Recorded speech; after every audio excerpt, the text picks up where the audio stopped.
ಅವರು ಮುಂದೆ ನಿಲ್ಲಬೇಕಾಗಿತ್ತು. ಕನ್ನಡ ಸಾಹಿತ್ಯ ಪರಿಷತ್ ಕೋಮಾದಲ್ಲಿದ್ದಾರೆ. ಕನ್ನಡ ಸಾಹಿತ್ಯ ಪರಿಷತ್ ಬೀದಿ ಬರಬೇಕಾಗಿತ್ತು. ಇವತ್ತು ಅವ್ರನ್ನ ಕರೆದಿದ್ದೆ ಬಳಿಗಾರ್ ಬರದೇ ಇರತಕ್ಕಂಥದ್ದು ಇದು ಕನ್ನಡಿಗರಿಗೆ ಮಾಡಿದಂತ ದ್ರೋಹ. ಕೂಡಲೇ ಹೋಗಿ ಮನೆಗೆ ರಾಜೀನಾಮೆ ಕೊಟ್ಟು ಯಾಕಿದ್ದೀರಿ ನೀವು? ವರ್ಷಕ್ಕೊಂದು ಪರಿಷತ್ ಸಮ್ಮೇಳನ ಮಾಡಿ ಹೋಳಿಗೆ ತಿನ್ನಕ್ಕಿದ್ದೀರಿ ಅಂದ್ರೆ ನಿಮ್ಗೇನು ಗೌರವ ಇಲ್ಲ? ಬರಬೇಕಾಯ್ತು, ಬಂದಿಲ್ಲ. ರಾಜ್ಯ ವಕೀಲರ ಸಂಘಕ್ಕೆ ಕೈ ಮುಗಿದು ಕೇಳ್ತಾ ಇದ್ದೀನಿ, ಬೆಂಬಲ ಕೊಡಿ. ರಾಜ್ಯ ಸರ್ಕಾರಿ ನೌಕರರಿಗೆ ಕೈ ಮುಗಿದು ಕೇಳ್ತಾ ಇದ್ದೀನಿ, ಬೆಂಬಲ ಕೊಡಿ. ಆಟೋ ಚಾಲಕರ ಸಂಘ ಬೆಂಬಲ ಕೊಡಿ. ಟ್ಯಾಕ್ಸಿ ಡ್ರೈವರ್ ಸಂಘ ದಯವಿಟ್ಟು ಬೆಂಬಲ ಕೊಡಿ. ಹೋಟೆಲ್ ಮಾಲೀಕರ ಸಂಘ ದಯವಿಟ್ಟು ಬೆಂಬಲ ಕೊಡಿ.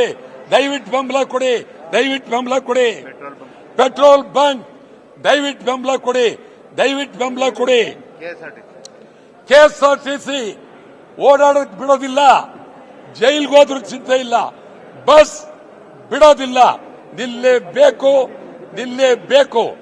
ಅನಂತ್ ಸುಬ್ರಾವ್, ನಾಗರಾಜ್, ನಿಮಗೆ ಬಹಿರಂಗವಾಗಿ ಕೇಳ್ತಾ ಇದ್ದೀವಿ, ಸಂಪೂರ್ಣ ಬೆಂಬಲ ಕೊಡಲೇಬೇಕು. ರೈತ ಸಂಘಟನೆ ಕೋಡಿಹಳ್ಳಿಗೆ ನಾನೇ ಫೋನ್ ಮಾಡಿದ್ದೀನಿ. ಫೋನ್ ಮಾಡಿ ಬೆಂಬಲ ಕೊಡಬೇಕು ಅಂತ ಕೇಳಿದ್ದೇನೆ. ಬಹಿರಂಗವಾಗಿ ಹೇಳ್ತಾ ಇದ್ದೀನಿ, ಕೋಡಿಹಳ್ಳಿ, ಕುರುಬೂರು ಇಬ್ರು ಬೆಂಬಲ ಕೊಡಲೇಬೇಕು. ಅವರಿಗೆ ನಾವು ಬೆಂಬಲ ಕೊಟ್ಟಿದ್ದೇವೆ. ಯಾರು? ವಿದ್ಯಾರ್ಥಿ ಸಂಘ, ದಲಿತ ಸಂಘಟನೆಗಳು, ಮಹಿಳಾ ಸಂಘಟನೆಗಳು, ಕಾರ್ಮಿಕ ಸಂಘಟನೆಗಳು ಸಂಪೂರ್ಣ ಬಂದ್ಗೆ ಬೆಂಬಲವನ್ನು ಕೊಡಬೇಕು. ಇದು ರಿಯಾಯಿತಿ ಆಸ್ಪತ್ರೆಗಳಿಗೆ ರಿಯಾಯಿತಿ, ಪತ್ರಿಕಾಲಯಗಳಿಗೆ ರಿಯಾಯಿತಿ, ಔಷಧಿ ಅಂಗಡಿಗಳಿಗೆ ರಿಯಾಯಿತಿ, ಹಾಲು ಮಾರಬಹುದು ರಿಯಾಯಿತಿ, ಮಾಧ್ಯಮಗಳು ಸಂಪೂರ್ಣ ರಿಯಾಯಿತಿ. ಇದು ಅದು ಹೇಳಿಬಿಡು ಕೂಡ ಡೇಟ್ಲಿ ಆಗ ಹೇಳಿದೀವಲ್ವಾ? ಸರಿ, ಆಯ್ತಾ? ಸಾಕ? ಇನ್ನೇನು ಹೇಳಬೇಕು?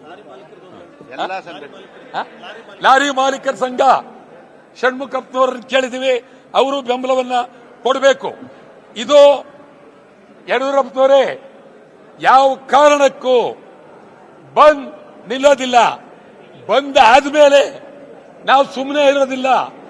ಬಂದ್ ಆದ್ಮೇಲೆ ಜೈಲ್ ನುಗ್ಗ ಚಳವಳಿ, ಜೈಲ್ನ ಪಿಕೆಟಿಂಗ್ ಮಾಡ್ತೀವಿ.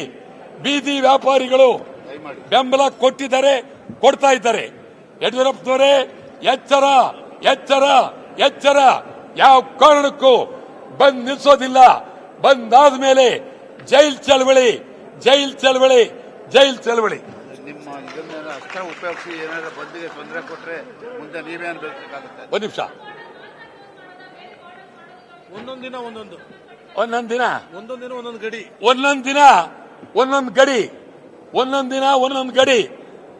4ನೇ ತಾರೀಕಿನವರೆಗೂ ಇಡೀ ರಾಜ್ಯದ ಉದ್ದಗಲಕ್ಕೂ ಒಂದೊಂದು ಗಡಿ ಬಂದ್ ಮಾಡ್ತೀವಿ.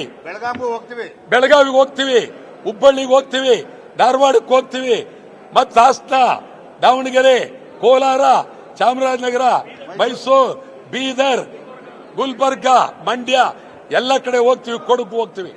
ಒಂದು ಮಾತು, ಯಡಿಯೂರಪ್ಪನವರೇ, ಯಾರೇ ಕನ್ನಡ ಚಳವಳಿ ಹೋರಾಟಗಾರರಿಗೆ ತೊಂದರೆ ಕೊಟ್ಟರೆ ಬಹಳ ಅತ್ಯಂತ ಗಂಭೀರವಾಗಿ ಪರಿಣಾಮ ಎದುರಿಸಬೇಕಾಗುತ್ತೆ, ಭಾರಿ ಗಂಭೀರ ಎದುರಿಸಬೇಕಾಗುತ್ತೆ. ಆಟ ಆಡಕ್ ಹೋಗ್ಬೇಡಿ. ಯಾರು ನಿಮಗಿದನ್ನು ಹೇಳಿದವರು? ಅವನ ಹೆಸರೇನೋ ಸೌದಿ ಅಂತ. ಎಂತ ಸೌದಿ? ಇದು ಬರಬೇಕಾದ್ರೆ ಲಕ್ಷ್ಮಣ ಸೌದಿ ಉಪಮುಖ್ಯಮಂತ್ರಿ ಯಡಿಯೂರಪ್ಪನವ್ರಿಗೆ ಹೇಳಿ ಇದನ್ನು ತಂದಿರ್ತಕ್ಕಂಥವನು ಲಕ್ಷ್ಮಣ ಸೌದಿ. ಸರ್ ಏನು ಯಾವ್ಯಾವ ದಿನ ಯಾವ ಗಡಿ ಅಂತ ಕೊಡಿಲಿ. ಲಾಸ್ಟ್ ಅಲ್ಲಿ ಸೇರ್ಕೊಂಡ್ಬಿಡಿ ಬೆಳಗಾಂ ಲಾಸ್ಟ್. 23ನೇ ತಾರೀಕು ಬಳ್ಳಾರಿ, 24 ಕೊಪ್ಪಳ, 25 ಹುಬ್ಬಳ್ಳಿ ಧಾರವಾಡ, 26 ಅತ್ತಿಬೆಲೆ, 28 ಕೆಆರ್ ಪುರ, 30 ಮೈಸೂರು ಬ್ಯಾಂಕ್, 1ನೇ ತಾರೀಕು ಬೆಳಗಾವಿ, 1ನೇ ತಾರೀಕು ಬೆಳಗಾವಿ 2ನೇ ತಾರೀಕು ಸುವರ್ಣಸೌಧ, 2ನೇ ತಾರೀಕು ದಾವಣಗೆರೆ, ಚಿತ್ರದುರ್ಗ, ತುಮಕೂರು, 3ನೇ ತಾರೀಕು ತುಮಕೂರು, ಮೈಸೂರು, ಮಂಡ್ಯ, 4 ಚಾಮರಾಜನಗರ. ಇಷ್ಟು ಸಂಪೂರ್ಣವಾಗಿ ಹೋಗ್ತೀವಿ.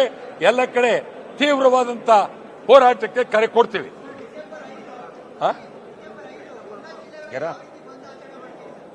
ಡಿಸೆಂಬರ್ 5 ಯಾವ ರೀತಿ ಬಂದ್ ಆಚರಣೆ ಮಾಡ್ತೀವಿ? ಹಿಂದೆ ನಾವೆಲ್ಲ ಹೇಗ್ ಮಾಡಿದ್ದೀವೋ ಡಿಸೆಂಬರ್ 5 ಅವರೇ ಸ್ವಯಂ ಪ್ರೇರಿತಾಗಿ ಎಲ್ಲಾ ಜಿಲ್ಲೆಗಳಲ್ಲೂ ಬಂದ್ ಆಗುತ್ತೆ. ಅವರವರೇ ಬಂದ್, ಎಲ್ಲಾ ರಸ್ತೆಗಳು ಬಂದ್, ರಾಷ್ಟ್ರೀಯ ಹೆದ್ದಾರಿ ಬಂದ್, ರಾಜ್ಯ ಹೆದ್ದಾರಿ ಬಂದ್, ಅಂಗಡಿಗಳು ಬಂದ್, ಸಂಪೂರ್ಣ ಕೆಎಸ್ಆರ್ಸಿ ಬಂದ್. ನಿಮ್ಮ ಮಾಧ್ಯಮದವರು ಸಹಕಾರ ಕೊಡ್ತೀವಿ. ದಯಮಾಡಿ ನಿಮಗೆ 2 ಕೈ ಮುಗಿದು ಕೇಳ್ತೀವಿ, ನೀವು ಸಹಾಯ ಮಾಡಿ ದಯವಿಟ್ಟು. ಇಲ್ಲ ಮಾತಾಡೋದಲ್ಲ.